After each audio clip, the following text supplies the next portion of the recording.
السلام عليكم، ازيكم يا بنات؟ عاملين ايه؟ وحشتوني جدا. هنشوف مع بعض الشعر ده قبل، والشعر ده بعد الغسيل والتنشيف. هندخل بقى على المكونات مع بعض. ده بروتين في اي بي. بروتين بينفع لكل انواع الشعر، هو برازيلي، المنتج اصلي 100%. جميل جدا يعني يا بنات. دي الكمية اللي انا بستخدمها في الشعر ده، زي ما انتم شايفين كده، حوالي 70 جرام بروتين بالظبط. انا اتكيت على الازازة مرتين.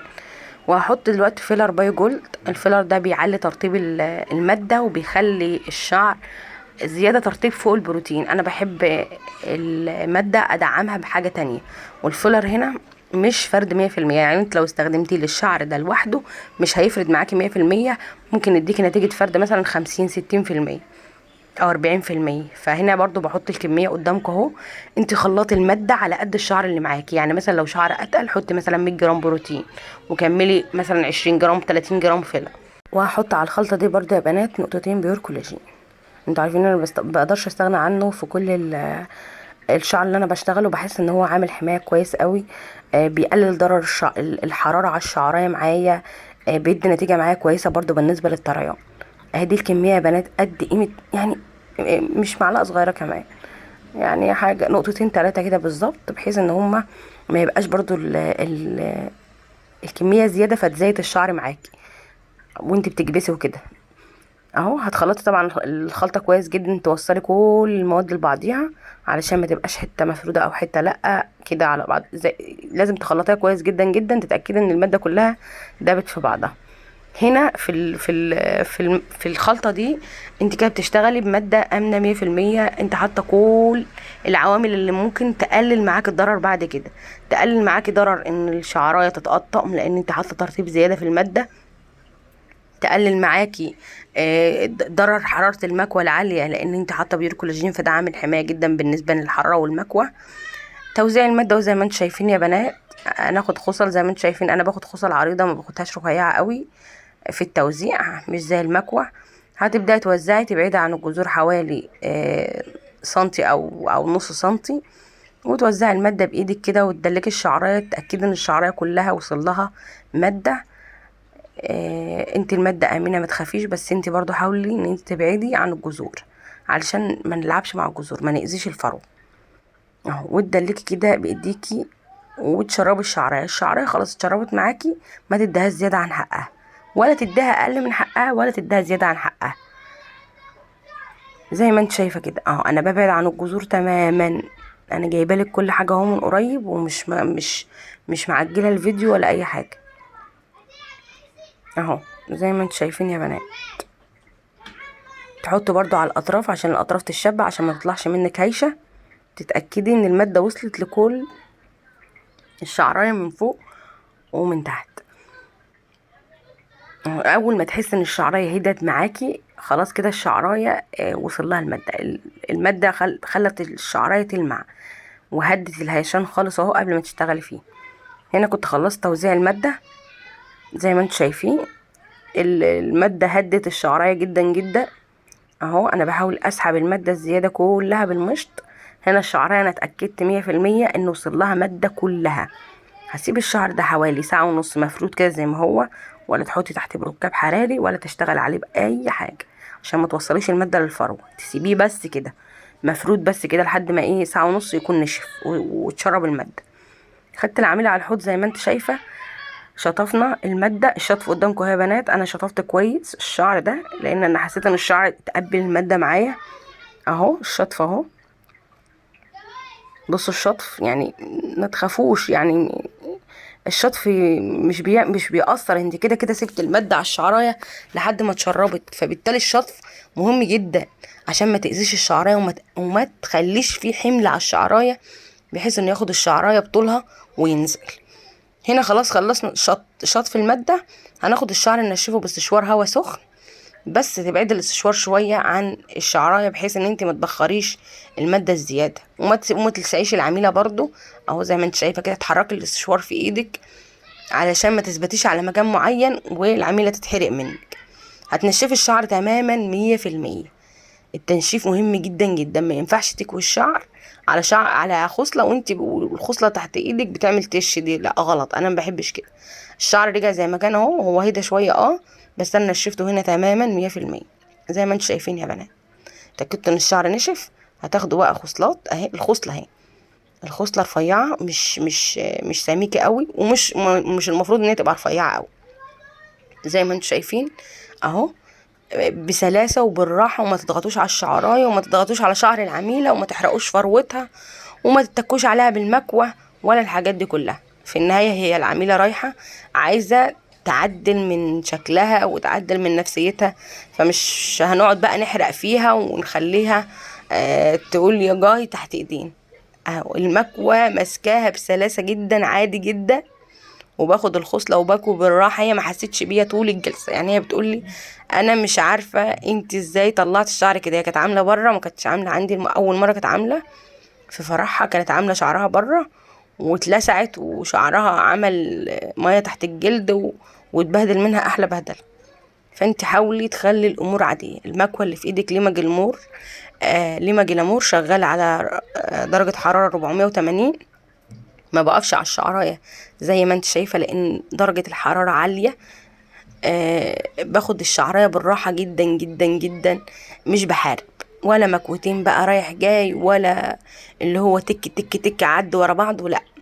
اتعاملي مع الشعر عادي كأنك بتكويه عادي جدا. الشطف هنا يا بنات خلى الشعرايه الأدخنة قلت جدا، خلت الشعرايه معاكي مش ملبده وانت بتكوي. طبعا ده هيقلل ضرر بعد كده، فيما بعد هيقلل الضرر فيما بعد، ان الشعرايه ان شاء الله مش هيحصل ليها تساقط، ولا يحصل لها تقطيع. ده من المادة ومن الكبس برضو. ما تزوديش كبس على الشعراية. الشعراية كبست عليها لحد ما لون الشعراية يغير، اكبسي كبستين زيادة وخلاص. وطبعا انتوا عارفين الكلام ده، انا بقوله في كل الفيديوهات. ما تزودوش كبس على الشعراية، بحيث اني ما تضرش الشعراية ويحصل فيها تقطيم بعد كده، عشان ما تكونش اتحرقت معاكي. يعني سيبي الشعراية فيها روح شوية برضو. الكبس زي ما انت شايفة اهو، فيه دخان، بس دخان مش كتير، دخان عادي مقبول. ولو تلاحظوا كمان يا بنات ان احنا شاطفين المادة، ومع ذلك في مادة في الشعر، يعني المادة ما وقعتش زي ما انتوا فاهمين. انا شاطفة قدامكم الشعراية، وبكمل قدامكم برضو المكوى دلوقتي، وفي مادة في الشعر. الشعر لونه بيغير، اللي يبقى فيه مادة.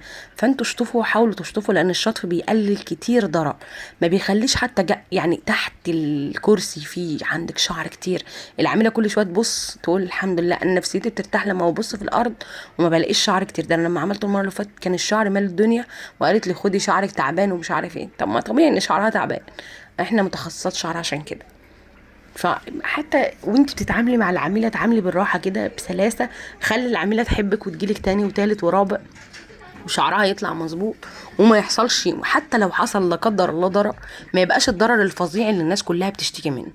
زي ما انتوا شايفين اهو، الشعريه انا بكوي بالراحه جدا جدا، ومفيش اي حاجه. انا بشوف ناس بتتخانق مع الشعرايه وهي بتكبس الشعرايه. طبعا تأكدوا على العميلة ان مية البسين غلط ومية البحر غلط، وطبعا لو واحدة حامل يا بنات، كنت عايزة اتكلم معاكم في الموضوع ده. بالنسبة للحوامل من بعد الرابع تبدأي تشتغلي لها عادي، لكن قبل الرابع لا، انا ما بحبش كده صراحة، ان الجنين بيتغذى على كل حتة من امه يعني. فمن بعد الرابع بنبتدي نشتغل. المادة بتبقوا عارفين ان هي مادة كويسة ومادة مضمونة، ونسبة الفورمالين فيها قليلة جدا، ونسبة الاحماض برضو كويسة. فبالتالي بتشتغلوا وما بتخافوش، وبتشتغلوا وبتطلعوا احلى شغل. فبالنسبة للشطف يا بنات، انا عايزاكم تشطفوا، علشان ده اهم خطوة. صدقوني شغلكم هيختلف جدا جدا. ولو واحدة شطفت وطلع معاها دفوهات، ممكن تكوني انت شطفتي بس انت مع الكبس خفتي فما كبستيش كويس. يعني في ناس مشكلتها الكبيرة جدا مع الكبس، تبقى موزعة المادة كويس ومشبعة الشعراية، والشعراية اتشربت كويس وسابت الشعر المدة الكويسة بتاعته، ويطلع معاه دفوهات. انت ممكن درجة الحرارة بتاعت المكوى واطية، فانت ما كبستيش كتير خوفا على الشعراية، فبالتالي الشعر ما اتفردش معاكي. فهنا المكاوي بتختلف عن بعضها. يعني ممكن تلاقي درجة حرارة مكوى 700 و900 بس ما تنفعش للبروتين، لكن ممكن تلاقي درجة حرارة 200 280 220 230 وبتاعت بروتين. هي المكاوي بتختلف في الصناعة، وبتختلف في درجة الحرارة بتاعتها، فما تخلوش حاجة زي كده تعدي عليكم. زي ما انتوا شايفين اهو الشعر. بصي تحسي ان انت بتكوي شعر عادي، الشعر مش ملبك، مش تقيل على العميله، مش الماده فيه مش مزيتاه، لا بالراحه، وتعاملي بالراحه. الشعر ده طالع معايا ما شاء الله اللهم بارك، تحفه تحفه والله العظيم يا بنات، يعني ما فيهوش غلطه. طبعا لازم العميله تستخدم مجموعه عنايه، تتعامل مع الشعر اصلا كويس بعد المعالجه، يعني بعد ما تخلص البروتين او الترميم او الحاجه اللي بتعملها، تستخدم مجموعه عنايه تكون زيرو صوديوم وزيرو سلفات، تتعامل كويس مع الشعر، تتعامل برفق مع الشعر، تسرح شعرها بالراحه، تسرحه بشويش من تحت لفوق، ما تتعاملش مع الشعر كانه بيور. هنا كنت خلصت توزيع الكبس، وادي الشعر بعد الكبس طبعا بهتان جدا، في برضو شويه بهتان، لما نغسله هتشوفوا النتيجه عامله ازاي بعد ما اخلص. الشعر اهو برضو ايا كان مش زي اي شعر مكوي بعد الكبس، الشعريه مفرفره برضو مش ملزقه، بس هترجع بقى ايه لحلاوتها اكتر بعد ما نغسل الشعر، نغسل مع بعض اهو. دي مجموعة عناية اسمها هالورين، تحفة جدا جدا، فري سلفات، يعني بدون سلفات خالص. هتبدأوا تبلوا الشعر كله اهو يا بنات، تبلوا الشعر كله، تحاولوا تنزلوا المادة شوية بالمية قبل ما تحطوا الشامبو اهو. انا جايبه لكم الموضوع بالراحة، وبوريكم كل حاجة بالراحة عشان مفيش حاجة تقف معاكم ومفيش حاجة تحتاجوها خالص اهو. حاولت انزل الماده بالميه وبعدين هحط الشامبو. الشامبو ده كويس قوي بصراحه، اول مره استخدمه كويس قوي، يعني نضف الشعريه معايا جامد وخلى الشعريه طريه كمان اهو. تحاولوا كده تغسلوا الشعر كويس قوي قوي علشان تتاكدوا ان الماده كلها نزلت من الشعر، علشان ما يحصلش تساقط بعد كده او ضرر للفروه باي طريقه من الطرق. انتوا خلاص نضفتوا الشعريه ونضفتوا الماده من الشعرايه وكله تمام. هتاخدي شعر العميله كده هتسرحيه بالراحه وهتنشفي باستشوار هواء بارد، المشط نضيف تماما تماما، يعني الحمد لله رب العالمين. هننشف هنا يا بنات باستشوار هواء بارد زي ما انتم شايفين، علشان احنا غاسلين بميه ساقعه بعد درجه الحراره، ما ينفعش نرجع ننشف باستشوار هواء سخن. لازم تنشفوا الشعر كويس قوي قوي، علشان لو العميله مشيت بيه وهو مبلول كده ممكن يكسر منها تحت الطرحه، فتقولك ده شعري فيه حاجه، هو ما بيبقاش كسر ولا حاجه. ولو لا قدر الله روحت ولقيت فيه كسره، بعد كسره بسيطه يعني بعد ما تروح كده بعد الربطه، ممكن لما تغسله تلاقي شعرها اتفرد تاني وما فيهوش اي مشكله اهو زي ما انتم شايفين يا بنات.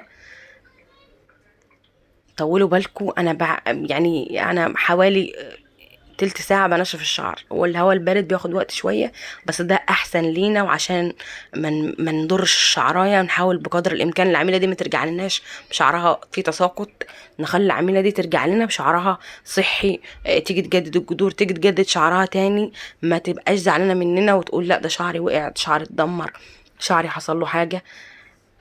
خدي وقتك في الشغل، خدي راحتك، صدقيني هيفرق معاكي جدا في الشغل، وهيطلع معاكي شغل زي الفل وجميل.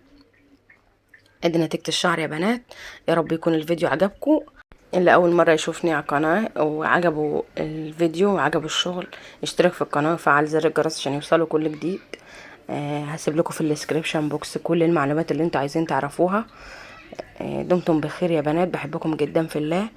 اسيبكم بقى مع الشعر ده، ومستنيه كومنتاتكم ولايكاتكم عشان تعلوا الفيديو معايا. سلام.